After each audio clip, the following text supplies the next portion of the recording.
Good evening. This is the TNA breaking news. Thea suicide bombs kills at least 137 citizens.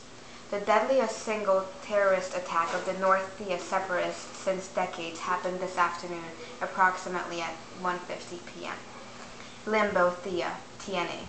In the deadliest single terrorist attack of Thea history, a suicide car bombing killed 137 people on Monday in Limbo, 170 kilometers from Thea's capital, where new border guards recruits were waiting to get physicals, the government and health officials said. Additionally, latest reporting indicates that the attack wounded more than 150 others when the car bomb exploded outside a government office, the officials said.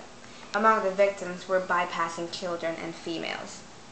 TNA video showed a pile of bloody bodies outside the building.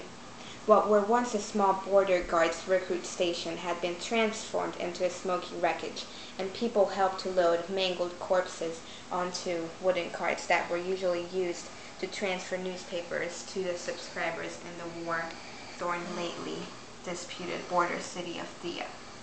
A well-known separatist organization called Prometheus Brotherhood has claimed the responsibility for the attack.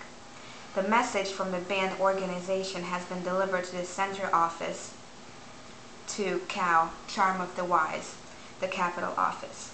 The tape clearly described the demands of the terrorist group. They claimed for total autonomy and also called for releasing their brothers from custody in Momo's, the city of shame. They also demand that they be given a territory from Thea and be recognized as a separate country. The investigation is pending and the authorities have not released any further details about the tragic case. We will keep Thea informed about the further development of the story. News Narina from Limbo, north of Thea, TNA.